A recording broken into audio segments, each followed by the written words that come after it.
Hola amigos, ¿cómo están? Mi nombre es Salvador Solís Negrete. Hoy vengo a platicarles acerca de las emociones, los estados de ánimo y su relación con los juicios. Es importante hablar de este tema, por la situación que estamos viviendo, de este encierro, de esta pandemia que no nos deja salir y de repente pues tenemos emociones encontradas, tenemos estados de ánimo que a veces nos dificultan la relación con nuestros familiares. Vamos a hablar de las emociones. Decimos que las emociones siempre las relacionamos con asuntos del corazón. Sostenemos que para comprender la acción humana debemos prestar cuidadosa atención a nuestra vida emocional. Nuestra vida emocional es un factor determinante en cada esfera de la vida humana. La emoción es una distinción que hacemos en el lenguaje para referirnos al cambio en nuestro espacio de posibilidades a raíz de determinados acontecimientos, sucesos, eventos o acciones. Cuando hablamos de emociones podemos señalar las circunstancias particulares que las generan.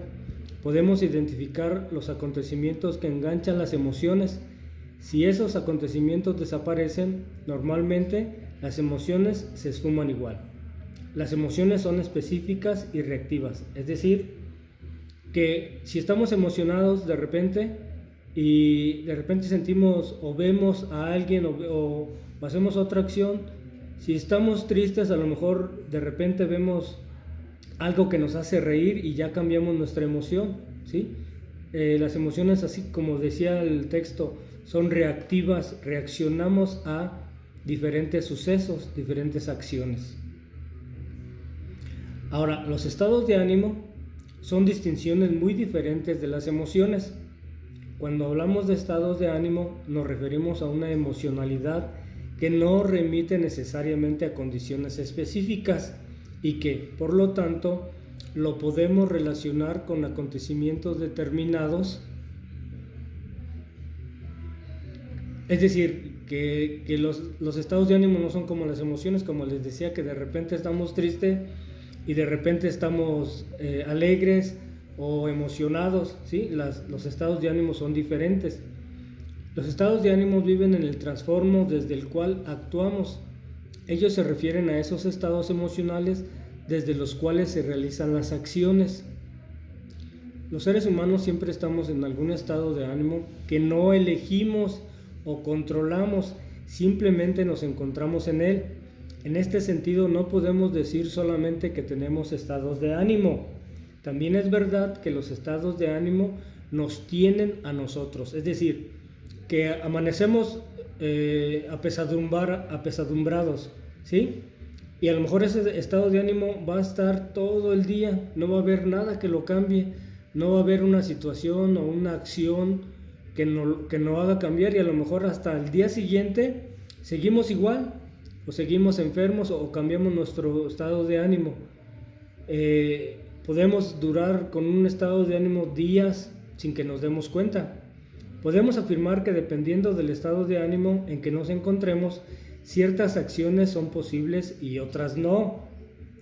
Si estamos en un estado de ánimo positivo, pues a lo mejor todas las ideas o todas nuestras acciones van a fluir de manera positiva. Pero si estamos tristes, si estamos en un estado de ánimo negativo, a lo mejor todas nuestras acciones no nos van a salir, o vamos a estar enojados, o no las vamos a hacer con entusiasmo y no vamos a tener buenos resultados. Un problema que enfrentamos es que los estados de ánimo son a menudo transparentes para nosotros, no los notamos. Es ahí donde entra la relación con los juicios. Ahí tenemos algunos estados de ánimo: feliz, triste, somnoliento, pensativo, aburrido, hambriento. De esos estados de ánimo surgen los juicios que a continuación veremos la relación que hay entre estos. Relación con los juicios.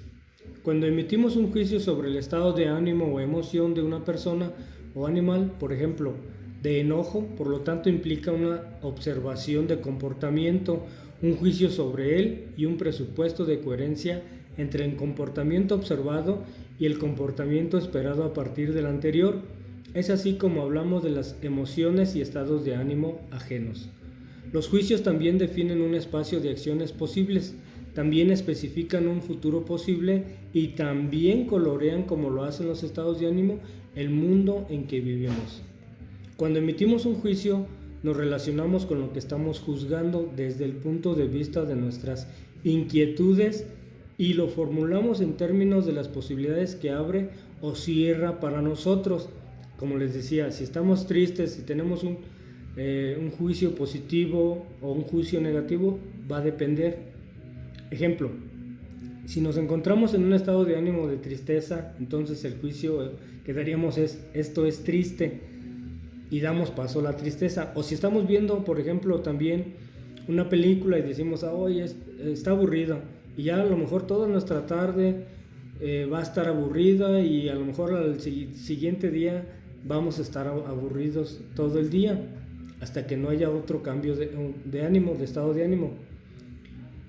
Aunque podamos establecer correspondencia entre estados de ánimo y juicios, lo contrario no es siempre posible, es decir, no podemos dar un juicio antes de un estado de ánimo.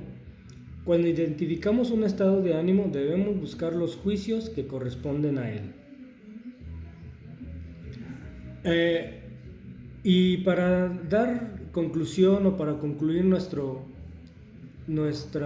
presentación, pues vamos a ver cuáles son los cambios en el estado de ánimo, qué es lo que podemos decir acerca de los cambios en el estado de ánimo. Y también decimos que el estado de ánimo de alguien puede influir en todas las personas a su alrededor, su contexto social o su comunidad. Es decir, si por ejemplo el maestro viene de manera positiva, pues a lo mejor ese positivismo que trae lo va a influir en sus alumnos, y todo el trabajo que se realice ese día va a salir perfecto, o va a estar de manera fluida, muy positiva. Pero si el maestro a lo mejor viene triste, y ese estado de ánimo a lo mejor lo va a reflejar en sus alumnos, pues a lo mejor todo el día vamos a estar tristes, vamos a estar sin hacer nada, sin trabajar. No digo que nada más esto se dé en la escuela, sino puede ser en cualquier en cualquier contexto, ya sea de trabajo, ya sea familiar, ¿sí? O ya sea social. También podemos decir que las conversaciones tienen el poder de producir cambios en los estados de ánimo. El conversar es estar en un proceso de transformación mutua, y esta transformación incluye nuestros estados de ánimo y emociones. Si conversamos, si estamos tristes, podemos conversar y podemos cambiar nuestro estado de ánimo y nuestra emoción. Si estamos alegres, a lo mejor también podemos platicar con alguien todas esas emociones positivas que tenemos, y mayormente ahorita que vivimos en esta situación, el conversar, el platicar, el estar en contacto con alguien más, el desahogar nuestras emociones, es una manera positiva de ver las cosas. Bueno, hasta aquí es todo, y espero que les haya gustado, y denle like a mi video. Gracias.